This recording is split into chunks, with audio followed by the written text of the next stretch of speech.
Hello everyone, you welcome our channel. तो देखिए, जो हमारी सीरीज चल रही है आर ओ यूपीपीसीएस प्रीलिम्स 2025 के लिए, तो इसमें जो हमारे एशियन हिस्टोरी से मोस्ट इम्पोर्टेंट टॉपिक हैं उन्हें हम डिस्कस कर रहे हैं सब्जेक्ट वाइज जो लेके चल रहे हैं। जो हमारे पास अभी टाइम है, इसमें जितना भी हो सके आप देखिए। आप सभी को बता दें, ये हमारे notes UPP NCERT plus Lucent घटना चक्र पूर्वावलोकन से हैंड रिटन नोट्स हैं। बाकी का देखिएगा, जब तक आप बुक को डीपली नहीं पढ़ोगे, जो हमारे पास अभी टाइम है, काफ़ी टाइम है एग्जाम्स के लिए, तो अभी PYQs को एनालिसिस करते हुए थोड़ा डीप में टॉपिक जाके स्टडी कीजिए। क्योंकि आपने यूपीपीसीएस RO जो 2024 में एग्ज़ाम हुआ था और यूपीपीसीएस प्रीलिम्स 2024 में जो 22 दिसंबर को एग्ज़ाम हुआ था, अच्छे से देखा होगा। पेपर को सामने रखिए, एनालिसिस करिए कि आपको टॉपिक जितना हो सके अभी डीप में जाके पढ़िए, जितना भी हम लोगों के पास टाइम है। और जो हमारे पास अभी टाइम है, कोई एग्ज़ाम नियर नहीं है, तो मेंस का भी साथ ही साथ करते रहिए। देखिएगा, अब प्रीलिम्स क्लियर होना ना होना वो तो रिजल्ट के बाद ही पता पड़ेगा। जो टाइम है उसमें करते रहिएगा। तो यहाँ हम आज इस वीडियो में एशियन हिस्टोरी से हर्षवर्धन का जो युग था और चालुक्य वंश से संबंधित जितने भी फैक्ट बेस्ड क्वेश्चंस बन सकते हैं एनसीईआरटी प्लस लूसेंट घटना चक्र पूर्वावलोकन से, उन सभी क्वेश्चंस को यहाँ पे देख लेंगे। तो आप चाहो तो एक बेसिक आइडिया लेके नोट डाउन भी कर सकते हो। और बाकी का आप सभी जो यूट्यूब से हैं, टेलीग्राम चैनल से नहीं जुड़े हैं, टेलीग्राम चैनल से जुड़ जाइए। क्योंकि जो क्वेश्चंस हम यहाँ कराते हैं वही क्वेश्चंस आपको MCQ फॉर्म में घटना चक्र पूर्वावलोकन बुक से UPPCS other state PCS exams के PYQs वहाँ पे MCQ फॉर्म में इवनिंग टेस्ट में मिलेंगे, तो उसे भी अच्छे से करते रहिएगा। तो यहाँ आज हम अपने इसमें क्वेश्चंस देख लेते हैं। तो सबसे पहले वर्धन वंश का संस्थापक कौन था, इसके बारे में बात करें। हर्षवर्धन का जो युग था, वर्धन वंश का संस्थापक की बात करें तो ये वर्धन वंश का, देखिए ध्यान से देखिएगा, सभी क्वेश्चंस मोस्ट इंपोर्टेंट है। तो प्रभाकर वर्धन जो था वो वर्धन वंश का संस्थापक था। जो कि आगे देखिए, जो हर्षवर्धन संमत है वो कितनी ईस्वी टाइम ड्यूरेशन रहा है, तो 606 जो ईस्वी का टाइम ड्यूरेशन था वो हर्ष संमत कहा गया है।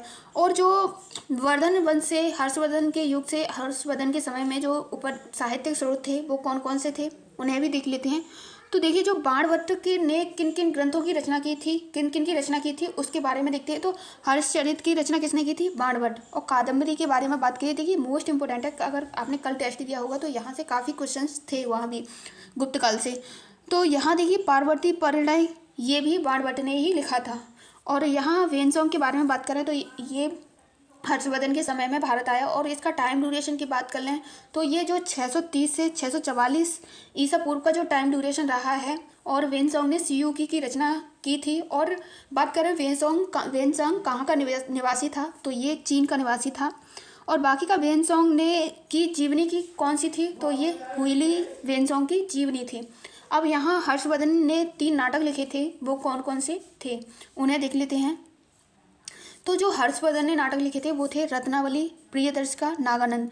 ये सभी हर्षवर्धन ने 3 नाटक लिखे थे। वहीं बात करें हर्ष के समय 2 अभिलेख कौन कौन से थे, तो वो यूपी में स्थित हैं। वो अभिलेखों के नाम के बारे में बात करें तो मधुबन और वांसखेड़ा जो अभिलेख थे वो हर्षवर्धन से संबंधित थे। यहाँ अपना आगे अब नेक्स्ट क्वेश्चंस देखते हैं। तो जरा रवि कीर्ति द्वारा रचित चालुक्य शासक पुलिकेशन द्वितीय के द्वारा जो ऐहोल अभिलेख था वो हर्षवर्धन के समय में मिलता है, रवि कीर्ति से जो संबंधित था। आगे नेक्स्ट क्वेश्चंस देख लेते हैं। जो कि देखिए, जो उत्तरी भारत में स्वामी अर्थात तक्षशिला से श्रावस्ती तक जीतने का जो हर्षवर्धन को उसके बाद जो उपाधि दी गई थी वो किसकी दी गई थी, तो सकलोतरापथ नाथ की उपाधि हर्षवर्धन को दी गई थी। यहाँ हर्ष के दरबार में दो बार चीनी राजदूत आया। वो कौन 2 बार चीनी राजदूत आए। और यहाँ पे जो हर्षवर्धन के युग से संबंधित प्रशासनिक इकाई थी, गांव को क्या बोला जाता था, जिले को क्या बोला जाता था, और प्रखंड को क्या बोला जाता था, राज्य को, उसके बारे में देखेंगे। तो देखिए, जो राज्य को बोला जाता था वो भुक्ति, वहीं जिला की बात करें तो जिला को विषय बोला जाता था, और प्रखंड की बात करें पथक, जिसे गांव बोला जाता था। और देखिए, यहाँ पर ध्यान से देखिएगा, पथक के बारे में बात की जाए तो ये अनेक गाँव में बटा हुआ एक समूह था इसका प्रशासन में हर्षवर्धन के समय में। आगे नेक्स्ट क्वेश्चंस देख लेते हैं। तो देखिए, यहाँ क्वेश्चंस हमारे हर्षवर्धन प्रत्येक 5 वर्ष में प्रयाग में महामोक्ष परिषद का आयोजन करता था। हर्षवर्धन 5 वर्ष में इसका आयोजन करता था। हर्षवर्धन को देखिए पूछ लिया जाए शिलादित्य किसे कहा जाता है, तो ये हर्षवर्धन को ही शिलादित्य कहा जाता था। बाकी का आप अच्छे से एनालिसिस करते हुए देखिएगा और अपना फीडबैक भी दीजिए। जितना भी करा रहे हैं शायद हो सके अच्छे से नहीं एक्सप्लेन कर पाए, लेकिन आप कंटेंट को देखिएगा, मोस्ट इम्पोर्टेंट है। यहाँ से आप लिखा हुआ अगर बुक से भी पढ़ते हो तो यहाँ से देखोगे काफ़ी अच्छे से चीज़ें आपको समझ आएंगी। तो वेनसोंग के अनुसार बात करें तो ये 637 AD के दौरान किया गया था और इसने नालंदा में विश्वविद्यालय 8500 विद्यार्थियों तथा 1510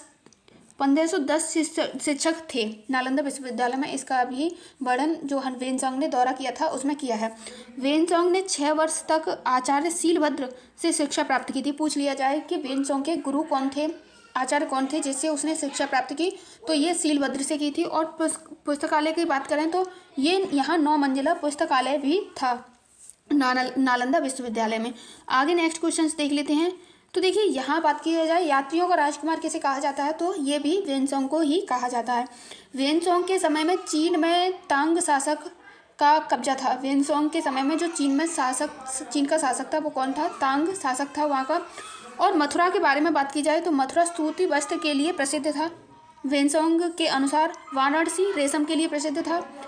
ये सभी जो हर्षवर्धन का युग था उससे संबंधित जितने भी फैक्ट बेस्ड क्वेश्चंस बन सकते थे हमने यहाँ देख लिए हैं। अब आगे नेक्स्ट टॉपिक अपना देखते हैं।